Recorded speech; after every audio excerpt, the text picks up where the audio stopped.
This is my first proper hunt in South Africa, but there's a problem. Actually happened is that I was across the ridge. When I took the shot, the problem is now I can't find the duiker where exactly it is. And the stressful part is letting the meat spoil. Regardless of buying meat, you wouldn't enjoy leaving meat out in the veld, and especially venison, great duiker meat, one of South Africa's tiny 10. The only thing that would hold me back from hunting was this. Because in South Africa, hunting is regulated. Some methods of hunting, and actually hunting in general, you are required to be a holder of 2 documents. A hunting license that is easily purchased at a local gun shop, and also apply for a hunting permit. The permit, you state to the Department of Environmental Affairs that you as an individual intend to use certain hunting methods. For example purposes, prohibited methods that are used is like use of spotlights for night hunters or use of scent hounds to drive prey towards the line of riflemen. That means in South Africa you cannot just sleep and wake up and call yourself a hunter. It's your responsibility to be the holder of a permit. So we just arrived and we sent the beaters down the ridge to beat and make a lot of noise coming up. But now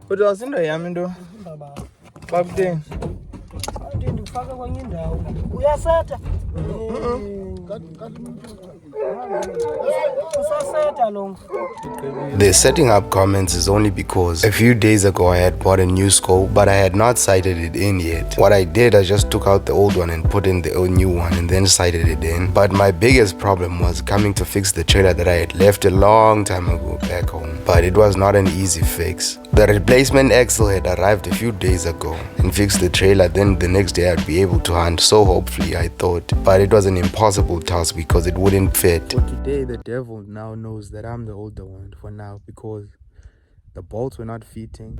Every time I took out the springs, the bolts would fit, but whenever I put the springs back, the bolt wouldn't fit. Eventually though, I figured it out.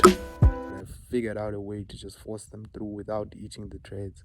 And now I can hunt the whole day tomorrow because the only thing that would hold me back from hunting was this. And now I'm going to be able to weld them tomorrow morning. And morning came, but morning came with a lot of fog. And the second problem was, where do I stand? Where there's a safe enough direction to shoot in. But then with the fog coming in, there's a rest of other guys with rifles on that side of the hill. So what we're planning is we want them. I don't want to be around a lot of people. And I want to shoot where I have a backstop. So when there's a proper backstop, you know that the only direction you shoot in is where the backstop is. Then I decided this is my stand. I'm shooting towards the hill and let me set up. This ridge in front of me is the perfect place. And we're just waiting for them to make the first sound. And any animal that is in this ridge is going to come up. First noise was made. Some of the hounds started opening up, but they were coming towards me. So too. Kuzawulunga. Kuzawulunga. Inhle indawo sime kuyo. Utheni ngqame? The dogs got closer and closer and closer, and where the dogs are now, a duiker ram came through there. But unknowingly, there was someone below me looking in the same direction as I was, thinking of the safety precautions as the same way as I was, and he took a shot, but that try was unsuccessful though. And I said to him, we should stand together because this is the perfect place to stand, as there is a proper backstop wherever we shoot, and it's safer for us to see each other. Unknowingly, I was up next, as I had seen a duiker ram coming out of the riverbed. Duiker ram come out of the riverbed and coming towards this direction. So what I did was I sat on the scope from there and balanced it on my tripod and watched him come this way right through.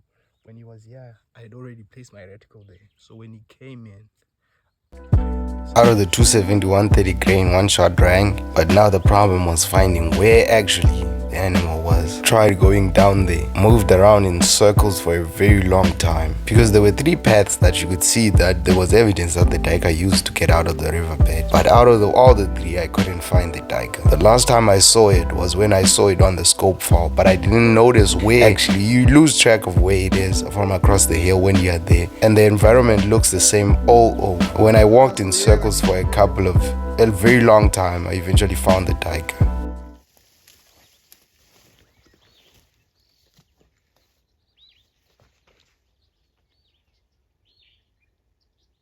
Daduyinza kawungene inkunzi empunzi.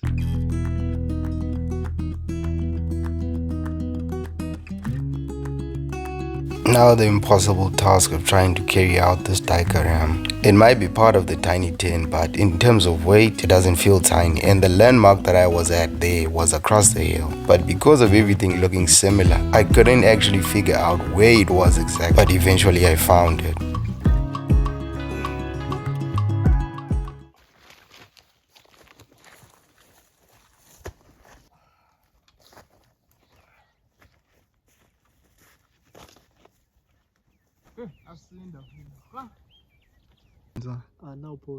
Guys, le nto ithetha utambo uthi uthathe ubhale itest evuliwe incwadi. As much as he claims that he wouldn't mess with this one, it's just a matter of we had to carry on hunting and got over the ridge into another ridge. And in this one, it's something that is not very favorable. This is a ridge where I saw a bushbuck ram come out in the open.